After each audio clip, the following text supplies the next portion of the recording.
En la antigüedad, cuando el pueblo de Israel vivía esclavizado en la poderosa tierra de Egipto, Dios escuchó el clamor de su pueblo. Durante años, los israelitas habían gemido bajo el yugo de la opresión, trabajando sin descanso, castigados, humillados y olvidados. Eran una nación rota, un pueblo sin esperanza, cuyas oraciones parecían perderse en el viento del desierto. Pero Dios nunca olvida a los suyos. Él escucha cada lamento, ve cada lágrima y conoce el sufrimiento de su gente. Entonces, en medio de esa oscuridad, el Señor llamó a un hombre, a Moisés, un hombre con un pasado complejo, criado como un príncipe en el palacio del faraón, pero forjado en la soledad del desierto durante 40 años. Dios lo eligió para una misión que, a los ojos humanos, parecía imposible, incluso absurda: ir ante el faraón, el hombre más poderoso de la tierra, el rey, considerado un dios viviente, y exigirle que dejara salir a su pueblo. Moisés, lleno de dudas y temores, no fue solo. Dios envió con él a su hermano Aarón, para que fuera su voz y su apoyo. Juntos recibieron una palabra clara y firme de parte de Dios: deja ir a mi pueblo para que me sirva. Este no era un ruego, no era una negociación, era una orden divina. Sin embargo, el corazón del faraón era duro como una roca. ¿Por qué un rey tan poderoso escucharía a dos pastores de un pueblo esclavo? No quería perder su mano de obra barata, su poder absoluto, ni su control sobre la nación. Así que se negó. Una y otra vez se negó a obedecer la voz de Dios, desafiando al Creador del universo. Ante esta rebeldía, el Señor decidió mostrarle a Egipto y al mundo entero quién era el verdadero y único Dios. Un día, el Señor habló a Moisés y le dijo: el corazón del faraón está endurecido, no quiere dejar ir al pueblo.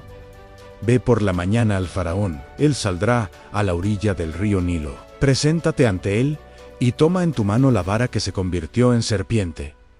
El río Nilo no era solo un río para Egipto, era la fuente misma de su vida. De sus aguas dependían las cosechas que alimentaban a la nación, la economía que la hacía próspera y hasta su compleja religión. Los egipcios adoraban al Nilo como a un dios, creyendo que de sus aguas venía toda bendición y prosperidad. Era el símbolo de su poder, su orgullo y su identidad. Y fue precisamente allí, en el corazón de su idolatría, donde Dios decidió golpear primero. Así, Moisés y Aarón se presentaron ante el faraón junto al río. Allí, frente a sus siervos, sus guardias y sus sacerdotes, Moisés habló con una autoridad que no era suya, sino divina.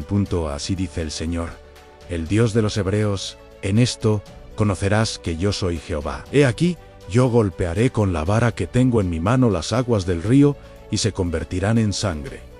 Imaginen la escena: el sol de la mañana reflejándose en las aguas cristalinas del Nilo, el faraón rodeado de su corte, seguro de su poder. Y entonces, Aarón levantó la vara, obedeciendo la orden de Dios, y golpeó las aguas del río. En ese instante, ocurrió lo impensable, lo que desafiaba toda lógica y naturaleza. Las aguas del río se transformaron en sangre. El agua clara y vivificante se volvió roja, espesa, imposible de beber. Los peces, que eran fuente de alimento para miles, murieron y flotaron panza arriba, llenando la superficie del río. Pronto, un olor nauseabundo comenzó a emanar del Nilo, un hedor a muerte y descomposición que se extendió por toda la tierra de Egipto.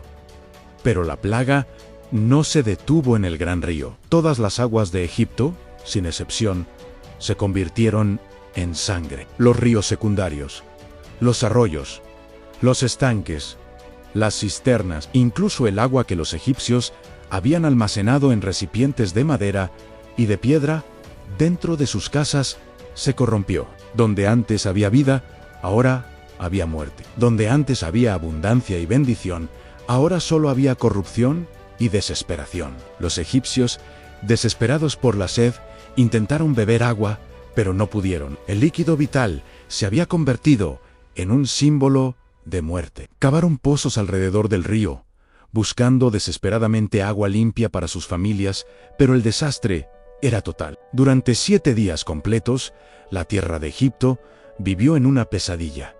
privada del recurso más esencial para la vida. Sin embargo, el faraón, aún viendo el sufrimiento de su pueblo, aún enfrentando una catástrofe que paralizaba su reino, no se humilló.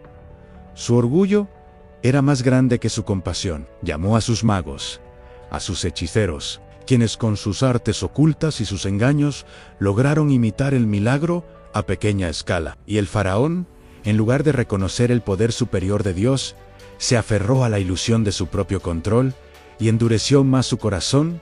Ignoró la señal, ignoró la advertencia, ignoró la voz de Dios que resonaba en la calamidad. No entendió que aquella plaga no era solo un castigo, sino un mensaje claro y contundente. El Dios de Israel, el Dios de los esclavos, era infinitamente más poderoso que todos los dioses de Egipto, incluido el Nilo y el propio faraón. Así terminó la primera plaga, no con arrepentimiento, sino con una rebeldía aún más profunda, no con la libertad del pueblo de Dios, sino con el orgullo intacto de un tirano. Pero esta era solo la primera advertencia. Dios no había terminado su obra. Lo que vendría después sería aún más fuerte, más impactante, porque cuando el corazón del hombre se endurece, Dios permite que las consecuencias hablen por sí solas. Y esta, amigos, fue solo la primera señal de un juicio que sacudiría los cimientos de la nación más poderosa del mundo. Gracias por acompañarnos en este viaje. Si esta historia te ha impactado, no olvides suscribirte y activar las notificaciones para no perderte el próximo capítulo de esta increíble saga. Nos vemos pronto.